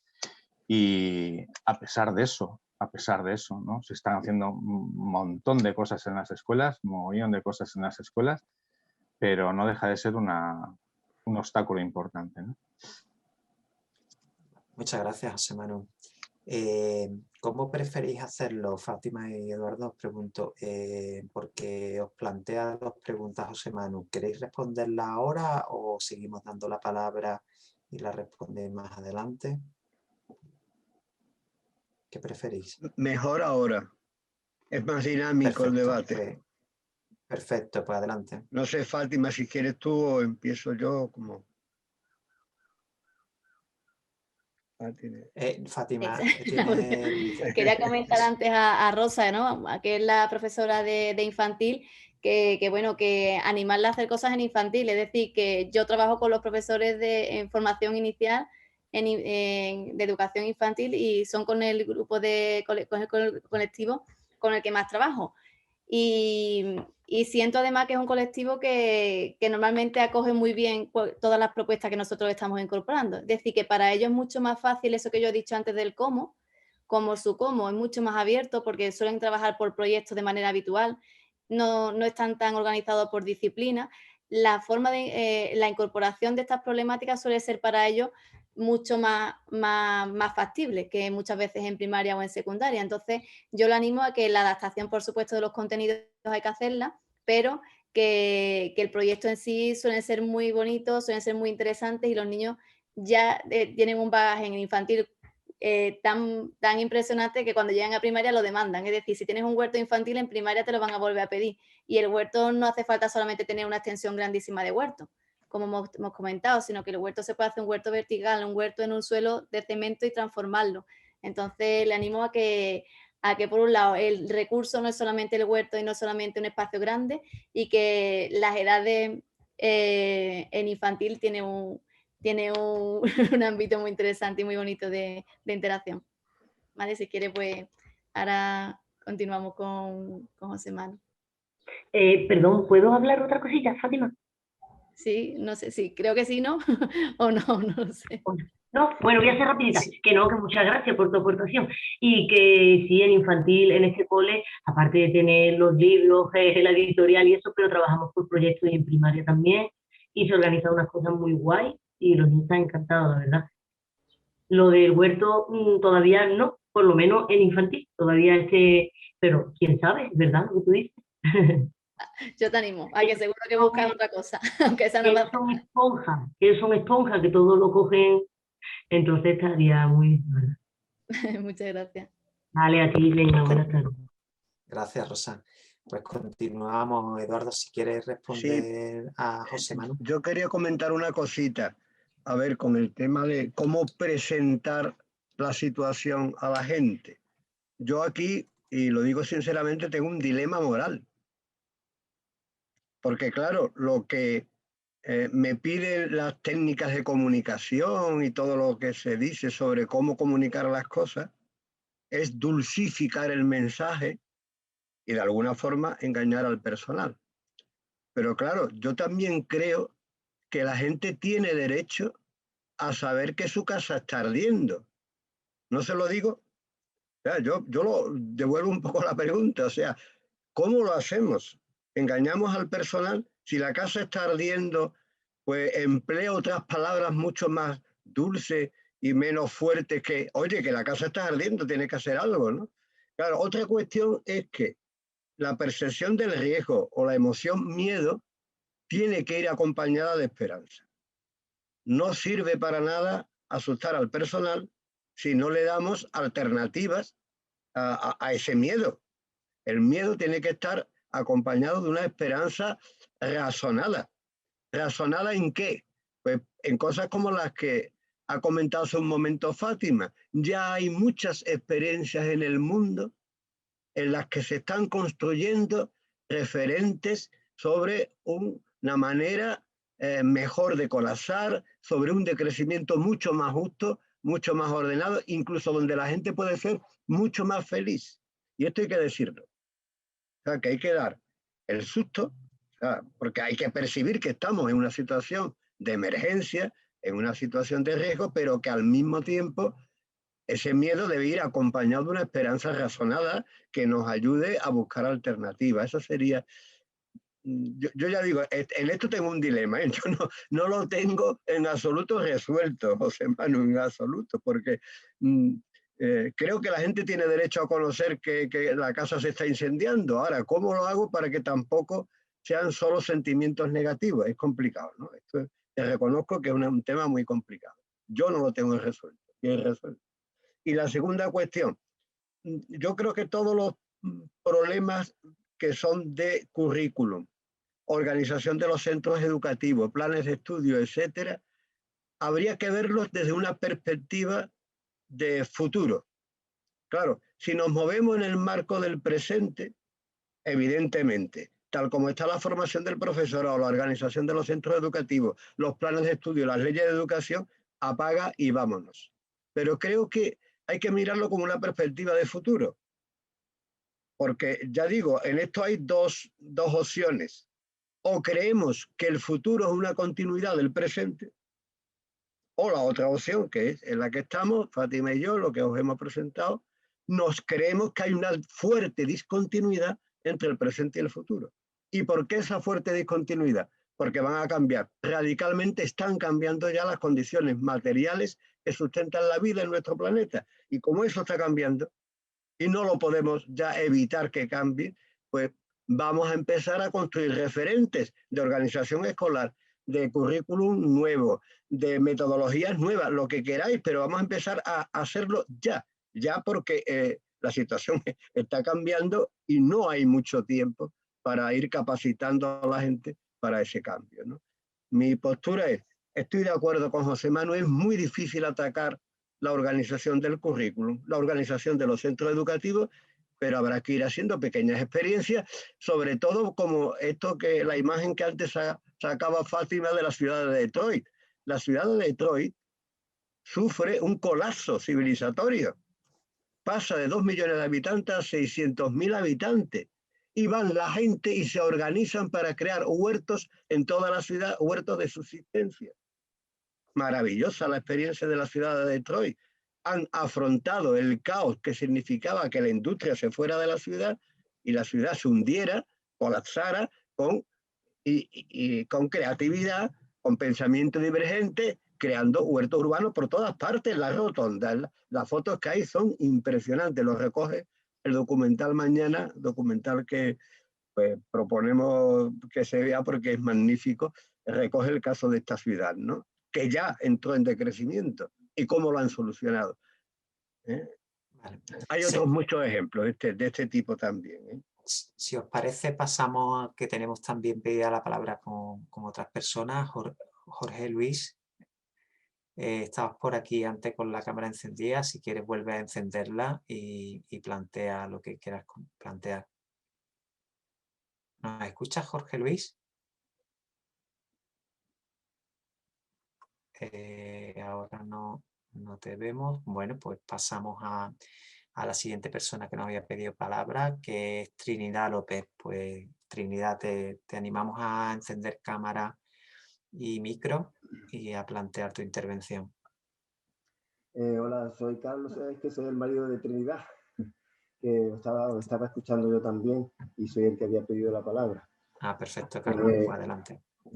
Pues mira, no tiene mucha relación con la educación, aunque sí un poco, los dos somos maestros, pero mi pregunta va porque somos un grupo de familias que queríamos hacer un cambio de vida, un poco para llevar a cabo todos estos principios que precisamente habéis estado diciendo aquí, y entonces nosotros queríamos buscar un campo y pasarnos a vivir allí, varias familias, y entonces establecer todos estos principios de ahorro, de permacultura, de cambio de energía, cambio de todo.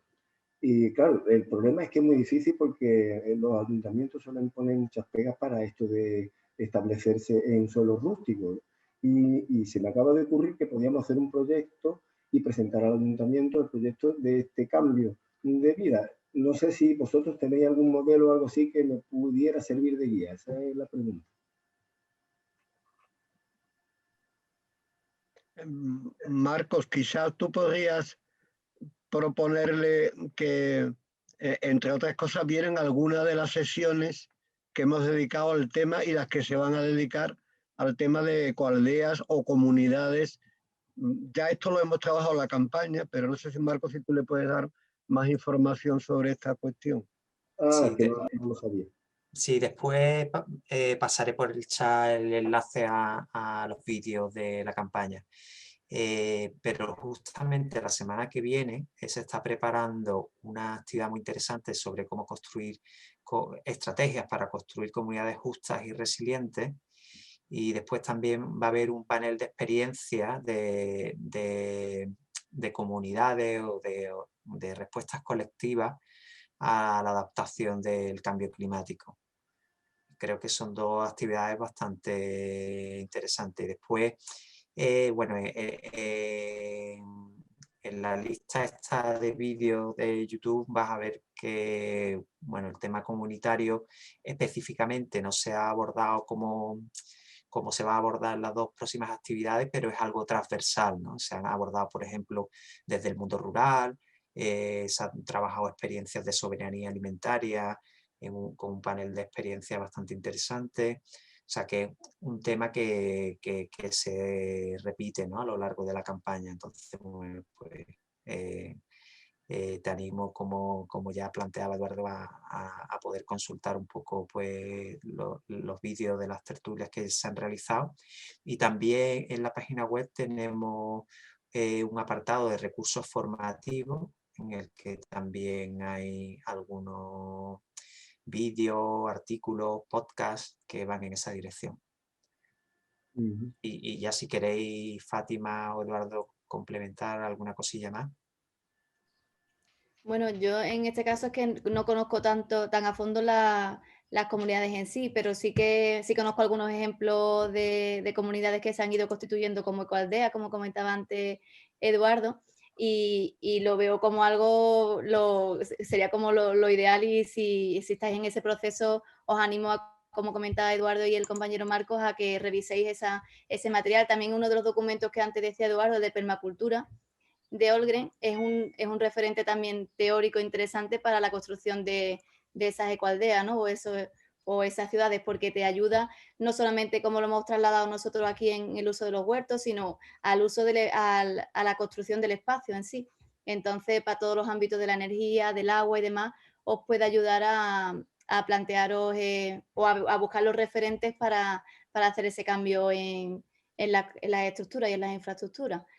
Y además, sobre todo, me parece interesante porque lo que hablábamos al final de la exposición, de que la escuela o la formación y la ciudadanía, ¿no? la comunidad en la que viva, si al final, si no es por un lado, tendrá que ser por el otro. Si vosotros ya sois maestros y además creáis una comunidad para ser ya así, es decir, todo va en línea, ¿no? Todo va en esa organización, y yo creo que justamente lo que se desea, ¿no? Que bien porque se construya un espacio ya con esa organización desde el inicio, o que las personas que vivan en ciudades menos alternativas sí tengan esas necesidades, son los que al final van solicitando a un centro o buscando en las estructuras sociales que tiene a su alrededor que se produzcan esos cambios y que se hagan más resilientes, ¿no? Que es lo que queremos, ¿no? Así que os animo a seguir buscando y que nos contéis ese proyecto si va para adelante. Vale, muchas gracias. Sí, acabo de compartir por el chat el listado de vídeos, y también comentaros que todavía no está la información de las actividades de la semana que viene en la página web, pero que estará en los próximos días, o sea, de aquí a los jueves estarán publicadas y ya os podréis inscribir. En concreto, la actividad sobre comunidades, posiblemente vendrá una comunidad urbana que se llama Entre Patios, que tienen una casa o un edificio ecológico en Madrid, y es el primer edificio ecológico en Madrid, que también busca pues la construcción de comunidad en torno a ese edificio. Después, por otro lado, está la red de apoyo mutuo Ramuca, que surgió a raíz de la emergencia sanitaria con la pandemia. Después, por otro lado, va a venir una mujer indígena de una comunidad de México, que nos contará también pues cómo desde allí pues están trabajando el tema de la comunidad. Y por otro lado vendrán compañeras de la CABE, de la ecoaldea más antigua de la península. Vale, pues continuamos. No sé si queríais comentar algo más, Carlos o Trini. No, gracias. Gracias. Hasta luego. Muy bien, pues nada, gracias a vosotros. Después de Trini, creo que es Paco, ¿no? Quien había pedido la palabra. Así que Paco, cuando quieras.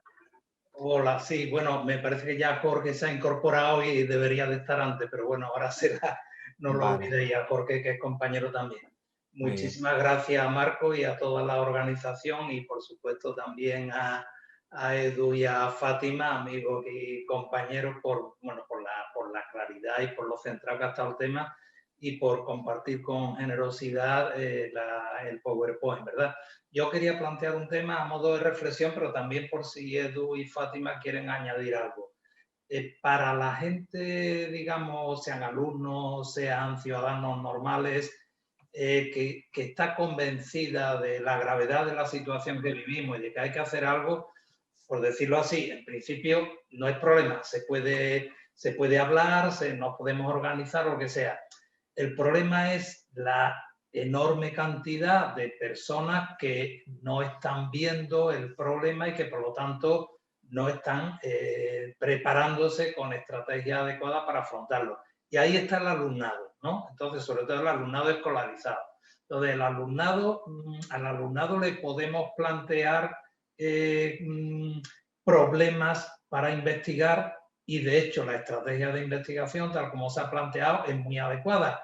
Pero antes, no me acuerdo el nombre del compañero que ha planteado que el marco escolar, que la organización escolar es muy determinante. Y efectivamente, yo quería destacar la idea de que antes que ciudadano o ciudadano joven, el alumno es alumno y por lo tanto vive dentro de la escuela, incluso también en la educación no formal, un proceso muy protocolarizado, un proceso muy poco natural, que está marcado por la evaluación, que está marcado por, digamos, la inercia de cada día, la rutina, y es muy complicado que se investiguen de verdad problemas importantes que ellos puedan considerar como verdaderos problemas, es decir, que lo vivan como problema y tal. Casi la única, esto le hemos dado mucha vuelta a todos nosotros en didáctica, ¿no? Casi la única manera es que esos problemas estén muy vinculados de verdad a vivencias que le toquen de cerca y que generalmente tendrían que ser vivencias de situaciones locales, aunque sea para llevarlos luego a planteamientos globales. Dicho rápidamente, quizá casi la única manera de que se pueda investigar de verdad sin que sea un simulacro dentro de la escuela es en torno a un proyecto que parta de la realidad y que termine transformando en parte la realidad, ¿no? Entonces simplemente quería primero decir en voz alta esa reflexión porque es un verdadero reto didáctico y luego también por si Edu o Fátima quieren añadir algún ejemplo o algo a este respecto, porque eso es una cosa que es un auténtico reto. Gracias. Muchas gracias, Paco. Pues nada, Fátima, ¿te animas? Sí, bueno, gracias, Paco. Y bueno, yo lo que quería comentar que, como tú dices, es que al final el aterrizar todo esto que estamos comentando en el día a día en la escuela es, como tú dices, con proyectos que los niños lo sientan cercanos y lo sientan que realmente tienen una responsabilidad en él. Entonces, nosotros ejemplos que hemos hecho con los niños han sido, por ejemplo, desde el proyecto que hicimos con Ciudadanía, ¿no? Desde trabajar cuál es el barrio, cómo es mi barrio y qué tiene mi barrio, y a raíz de ahí detectar los problemas, las dificultades que tiene ese entorno, y a raíz de ahí buscar cuáles son las problemáticas y las soluciones que se les puede dar.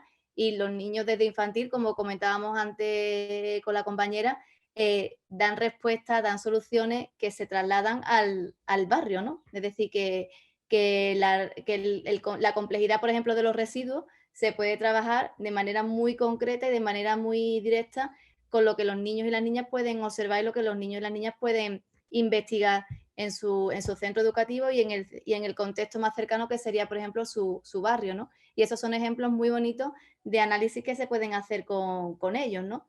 También igual que vincular los diferentes servicios que tiene un centro escolar, ¿no? En un centro escolar, con un comedor, con unos servicios que habitualmente están entrando y saliendo en un centro y que, por ejemplo, nosotros en un cole que estamos trabajando ahora, cada día estamos recogiendo los residuos orgánicos que se están generando. Bueno, pues solamente visualizando la cantidad de residuos orgánicos que se tiraría y que ahora mismo se está pasando a un compostero, ya se está analizando, se está visualizando cuál es la dificultad que tiene o la gravedad que podría tener ese problema, ¿no? A grandes marcos, ¿no? Es decir, irnos a un barrio, irnos a una ciudad, si solamente ese residuo, por ejemplo, se provoca en un centro escolar que a lo mejor tiene 300 estudiantes, ¿no? Y sí que, como comentaba también Paco y comentaba José Manu, las dificultades que también tenemos a nivel de gestión, pero que yo creo que muchas veces son más bien dificultades muchas veces mentales, es decir, los profesores que quieren hacer cambios lo hacen. Entonces hay muchos profesores que confían plenamente y que creen plenamente en esto y buscan las herramientas y buscan las estrategias para cambiar. Entonces, es verdad que está el currículum, es verdad que están los estándares de evaluación y ellos lo adaptan todo para trabajar ese proyecto con sus alumnos. Entonces, si hay 20 o 30 profesores que lo hacen, lo pueden hacer muchos más. Y nuestros alumnos todos los años se dan cuenta de que realmente puede transformar modelos más tradicionales en la escuela cuando vienen de las prácticas. Hoy mismo acabo de terminar la formación post con mis alumnos y vienen ilusionadísimos de ver que realmente las actividades prácticas, las actividades relacionadas con proyectos, las actividades investigadoras hacen que los niños aprendan. Luego, si hace que los niños aprendan, lo que antes se hacía o otro tipo de metodologías más tradicionales y más transmisivas no lo hacen. Entonces, yo creo que aunque hay muchas dificultades, también hay mucha gente que encuentra los resquicios para hacerlo. Y lo hacemos, por ejemplo, en la universidad, ¿no? Hay muchos estándares, hay muchas competencias que tienen que hacer nuestros estudiantes y nos inventamos un huerto en la facultad y nos bajamos a los estudiantes al huerto y poco, aunque seamos pocos, hay más gente como nosotros, no somos solamente uno o dos, ¿vale? Yo también quería añadir una cosita. A ver, por desgracia, en la situación en la que entramos vamos a tener muchísimas oportunidades reales de trabajar problemas concretos. Ya este año hemos tenido una. La pandemia es una consecuencia de la disminución de la biodiversidad. En eso todos los expertos están de acuerdo. Podríamos trabajarla en el medio educativo desde esta perspectiva. No se está haciendo, pero se podría trabajar. Y es una enseñanza muy importante porque esta es una de las primeras plagas, no sé si bíblicas, pero de luego plagas que nos van a llegar en años sucesivos. Y por citar otro ejemplo también de problema concreto que podemos utilizar. En el instituto de mi hija no hay aire acondicionado y esta semana en Sevilla el programa que tenemos son de 38 hasta 39 grados a la sombra. Esto implica que se van a asfixiar. Pues esa asfixia del alumnado la tenemos que utilizar como elemento para investigar qué es lo que está pasando. ¿Por qué en el mes de junio alcanzamos los 39 grados? Y además van a ser varios días sucesivos, ¿no? La solución es poner aire acondicionado y esto nos va a llevar a toda una serie de posibles investigaciones que yo creo que oportunidades tenemos y vamos a tener muchas en el futuro, porque por desgracia la situación se va a profundizar y se va a agravar.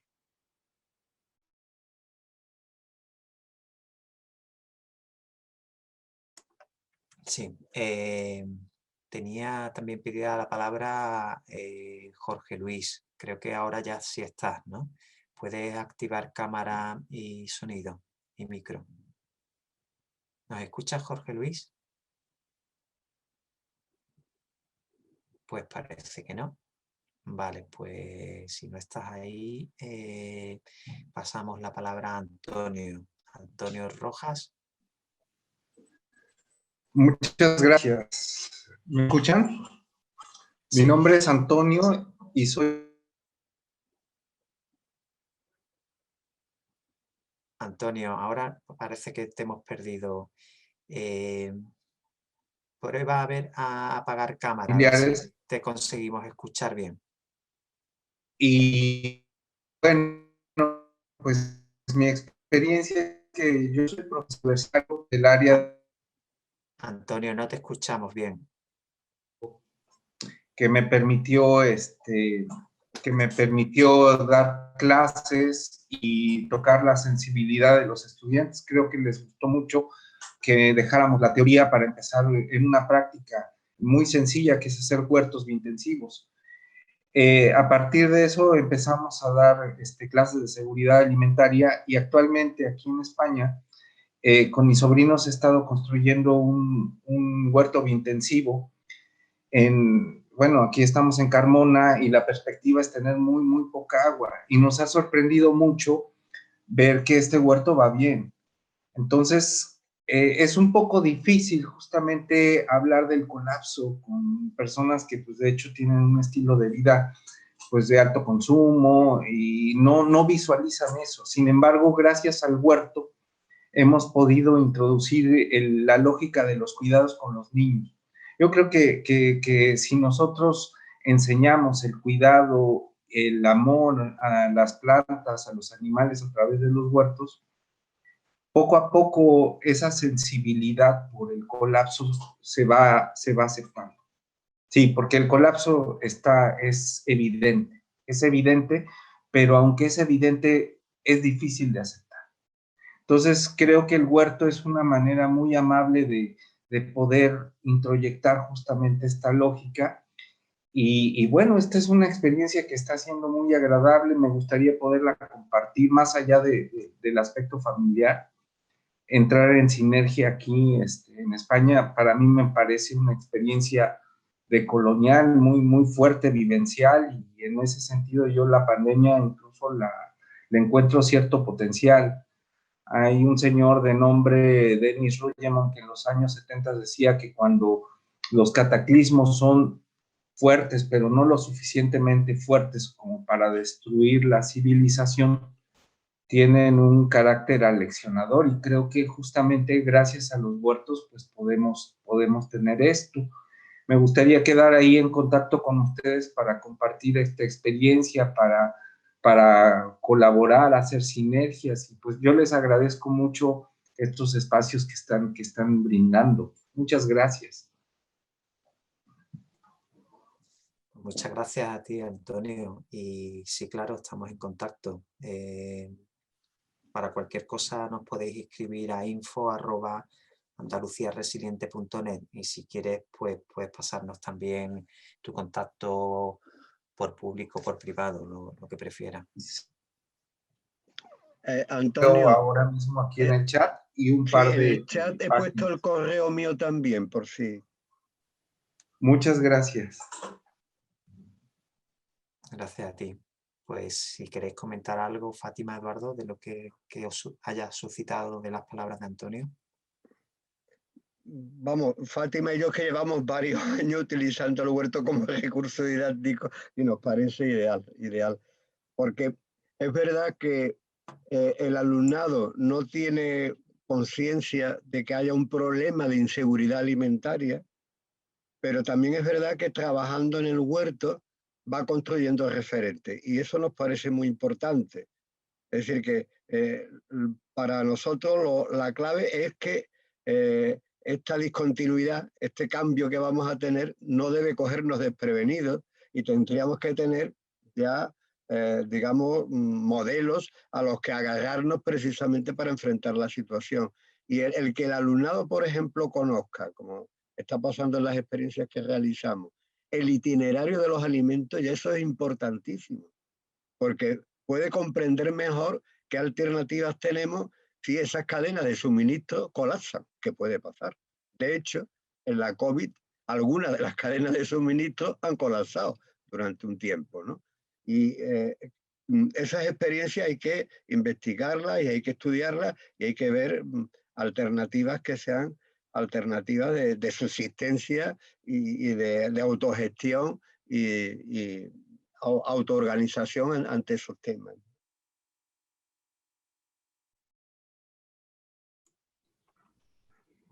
Yo quería comentar una cosita solo que me ha suscitado un poco, como decía Marco, respecto a lo que comentaba Antonio, que también una cosa importante es que vayamos poco a poco, ¿no? Es decir, él decía, bueno, yo he ido viendo esta experiencia con mis alumnos, que ahora lo voy a pasar que ahora lo estoy haciendo en este contexto, ¿no? Más familiar, y poco a poco he ido viendo esto. El poco a poco ir creciendo, ir viendo cómo van cambiando las cosas es también lo que se hace. Es decir, nosotros no podemos trabajar ni con la ciudadanía en general ni con nuestros alumnos de pasar de un nivel al máximo, a la máxima concienciación respecto a lo que estamos abordando. Pero sí que podemos ir dando, buscando actividades, buscando estrategias para ir poco a poco adaptándonos a eso, hasta llegar a ese nivel que sería de máxima concienciación o de máximo cambio para la ciudadanía. Luego, también una cosa que tenemos que tener en cuenta es decir, que no podemos ir de 0 a 100, que tenemos que tener en cuenta que la gradualidad tiene que ser nuestro quehacer, pero que se puede llegar, ¿no?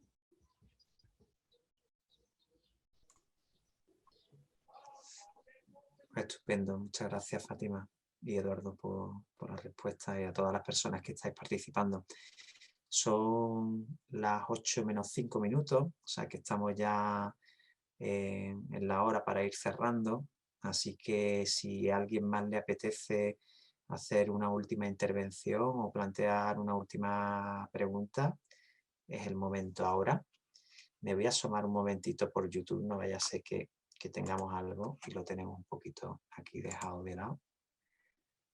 Sí, mira, Rosana Cañas dice que bueno, una profe dando su opinión, ojalá lo comparta con más profes. Mi hija tuvo esa iniciativa en su cole en primaria. Me pasé por el cole hace poco y lo vi abandonado. Ahora tiene 19 años. Y qué bueno lo de Detroit. Tenía que estar en los colegios. Muchas gracias. Muy interesante charla. Bueno, era una intervención, pero no tiene pregunta. ¿Alguien más se anima? Y si no, pues una última palabra para Eduardo y para Fátima, con la que despedirnos.